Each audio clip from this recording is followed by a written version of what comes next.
ყველა მემორიალი გამარჯვებას არ ეძღვნება, ზოგი იმედის სიმბოლოა. დღეს სწორედ ასეთ მემორიალთან ვდგავარ.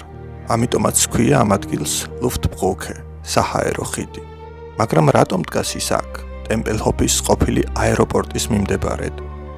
1948 წელია, მეორე მსოფლიო ომი დასრულდა, მაგრამ ევროპაში ახალი დაპირისპირება იწყება. საბჭოთა კავშირმა დასავლეთ ბერლინის ყველა სახმელეთო და სარკინიგზო გზა გადაკეტა. 2 მილიონზე მეტი ადამიანი აღმოჩნდა შიმშილისა და სიცივის საფრთხის წინაშე. მიზანი იყო დასავლეთის ქვეყნები იძულებული გამხდარიყვნენ ქალაქი დაეტოვებინათ. მაგრამ ამის ნაცვლად მოხდა ის, რასაც დღეს ბერლინის საჰაერო ხიდს, ლუფტბრუქეს უწოდებენ. ამერიკის შეერთებულმა შტატებმა, დიდმა ბრიტანეთმა და სხვა მოკავშირეებმა გადაწყვიტეს ქალაქი მხოლოდ თვითმფრინავებით მოემარაგებინათ. თითქმის 1 წლის განმავლობაში სატრანსპორტო თვითმფრინავები შეუჩერებლად ეშვებოდნენ ტემპელჰოფის აეროპორტში. მოჰქონდათ საკვები, ქვანახშირი, საწვავი, მედიკამენტები, ყველაფერი, რაც ქალაქს სიცოცხლისთვის სჭირდებოდა. სწორედ ამიტომ ჰქვია ამ ადგილს ლუფტბრუქე, საჰაერო ხიდი.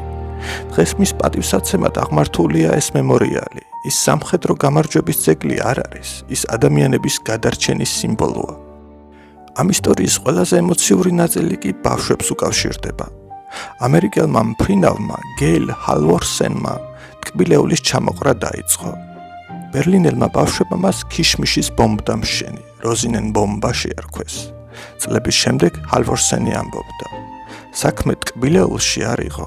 თავარი ის იყო, რომ ბავშვებმა იცოდნენ, სადღაც ამერიკაში არსებობდა ადამიანი, რომელმაც იცოდა, რომ მათ უჭირდათ და ეს გულგრილად არ დატოვა.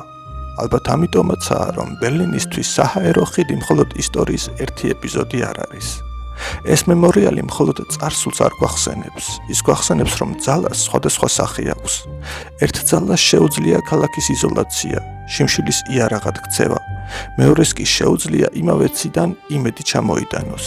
ისტორია მხოლოდ იმას კი არ გვასწავლის, ვინ იყო ძლიერი. ის გვასწავლის, როგორ იყენებდნენ საკუთარ ძალას. ალბათ სწორედ ამიტომ დგას ეს მემორიალი დღესაც. როგორც შეხსენება, რომ ყველაზე დიდი გამარჯვება ის არის, როცა ადამიანობას პოლიტიკაზე მაღლა აყენებ.